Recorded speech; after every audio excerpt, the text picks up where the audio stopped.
everyone, and welcome back to Tokyo Tuesdays, the segment in which I head to the Tokyo Disney theme parks to sample and review every last eatery.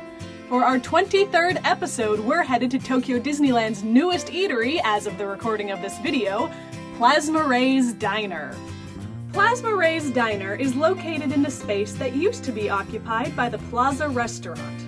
So if you remember how to get there, you can get to Plazma Ray's. In case you missed that review, or if you're interested in a different route, listen up. To get to Plazma Ray's, head straight into the World Bazaar. Keep going straight until you come out the other side. Turn to your right and head past ice cream cones and the Sweetheart Cafe. Turn right again, and there you'll find Plazma Ray's Diner on your left. Plazma Ray's is the newest eatery at Tokyo Disneyland, as of the recording of this video, opening on March 25th, 2017. Retaining its vague cafeteria style, the floor plan remains large and open, though they did have rope barriers up when I visited to help control traffic. Gone are the expanses of white and orange, now replaced with bright colors and geometric patterns. Some of which are still orange, yes. A fun geometric statue has been installed, and posters have been hung periodically on the wall advertising Plazma Ray's Diner, as if you weren't already there. So, we are at Plazma Ray's Diner. It opened yesterday. This location is legitimately brand new. So I accidentally ordered a full set. I thought that the set was just the food and the drink, but it turns out it's food, salad, and a drink. So I have the chicken and curry and vegetables, and then the cup salad and melon soda, because I am nothing if not predictable. And then what I'm actually really excited for, the yogurt mousse cake.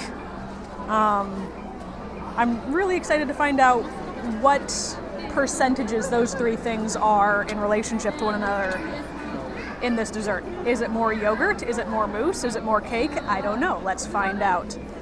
We're going to start with the chicken, though. I believe this is called arage chicken.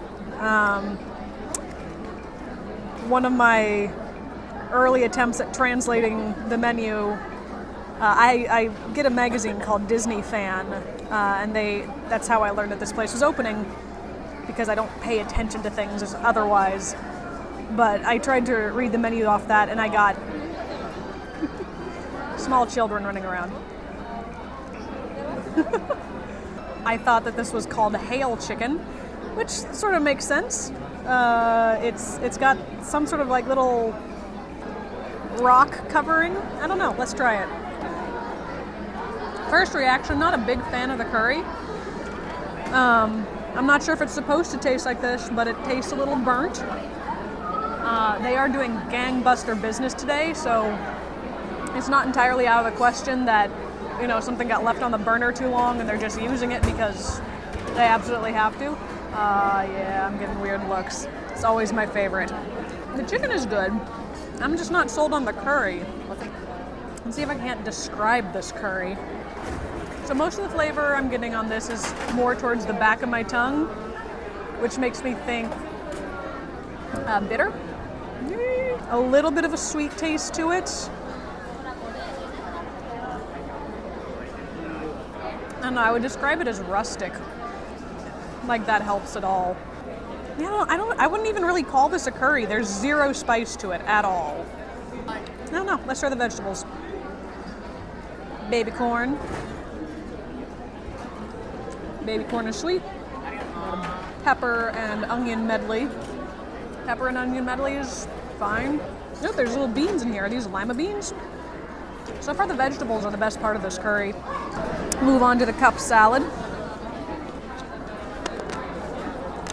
Now I got this, which looks like a dressing. I'm assuming it's a dressing. I'm hoping it's a dressing because I'm about to put it on my salad. Let's do this. I'll do this in a way that you can see it. Do this in a way that it splatters all over me. No! Oh, it's all over. No! This is why I get napkins. because I cannot be trusted. I just cannot be trusted. Tomatoes obviously can be eaten by themselves because they're tomatoes and therefore delicious. The rest of this, let's give it a little shake. Mix the dressing up on there. All right, now that I've thoroughly pulverized my salad, lettuce and corn, because we're in Japan. Maybe the curry's not burnt and that's just that flavor, because I'm getting the same sort of burnt flavor from the dressing. So vinaigrette tastes like burning and something. I'll look up what this ingredient is specifically. Now for the part that I'm really excited for.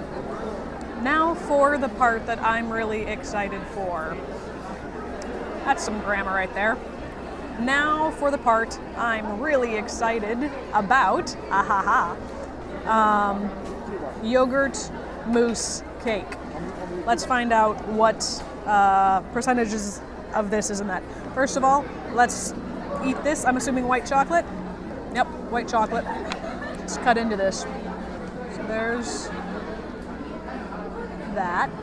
So if you can see, it looks like the yogurt is the blue on here. We've got the mousse here and then the cake at the bottom. It is tart, like yogurt, like just straight plain yogurt, and also sweet. A good combination. Cake is definitely a winner. Oh, and there's something in the center. You can see I haven't eaten it yet, but there's definitely something in the center. So just an orange, it's like jelly or jam. Mango maybe? Mango or tangerine or... We're gonna go with mango. Surprise mango. I'm not complaining. The percentages would be, since I was wondering earlier, probably 80% cake, 80% mousse, 10% cake, 80% cake, 80% mousse, 15% cake, and then what's the remaining 5% mousse, 5% yogurt? Words.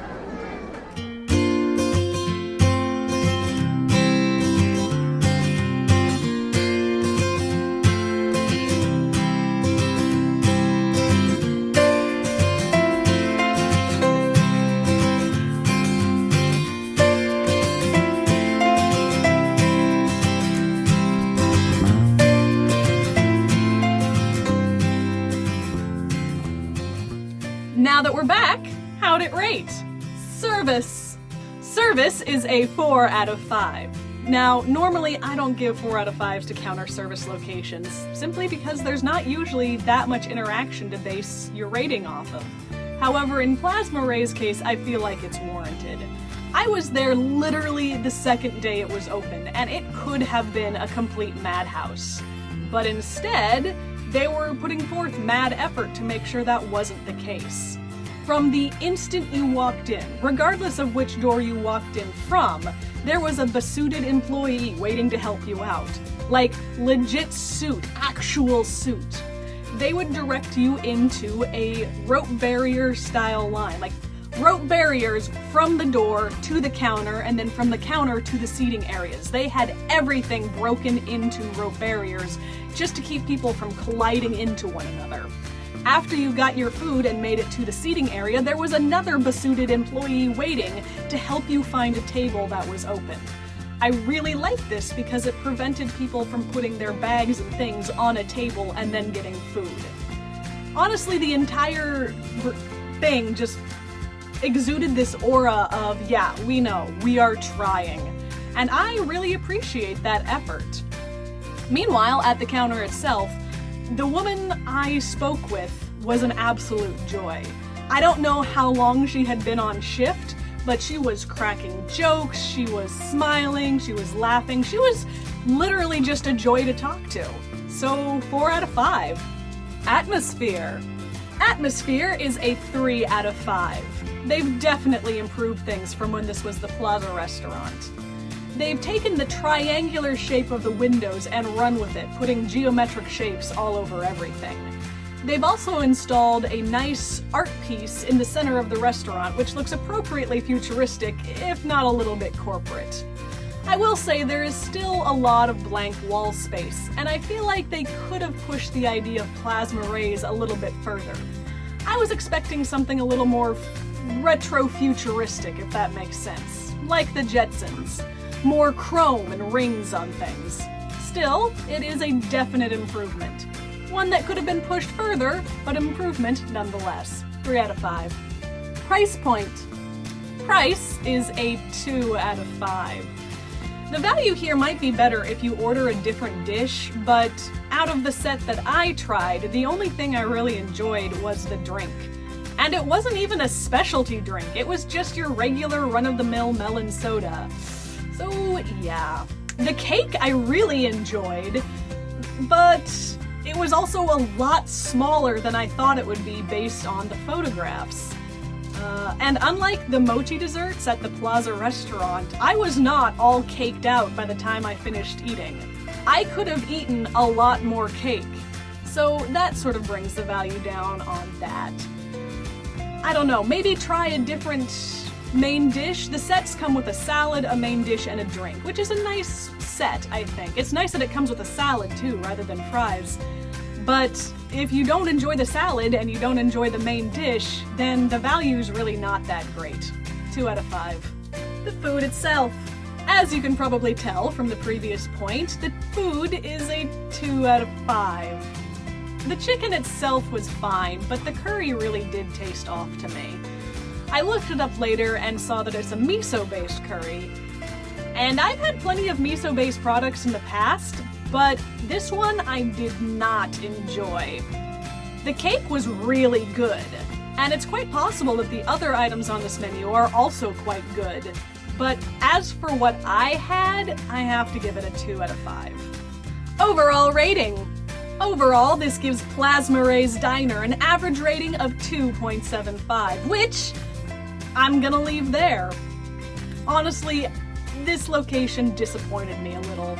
I was super excited when I found out that they were redoing the Plaza restaurant, as it was one of my biggest disappointments in Tokyo Disneyland's Tomorrowland. And while the atmosphere definitely did improve, the menu did not. The lineup.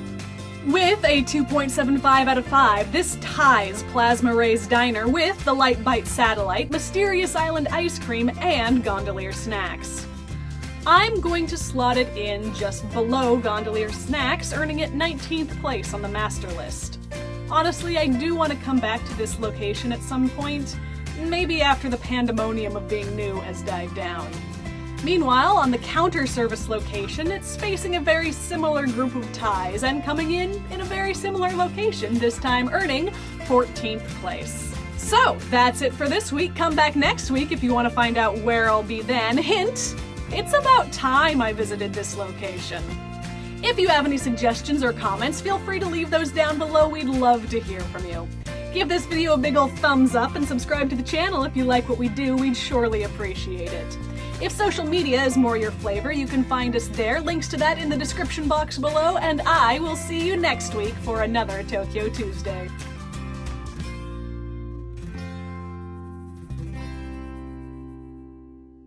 I like this poster. It's got a hidden Mickey, a hidden Pinocchio, and a hidden Jiminy Cricket. Oh.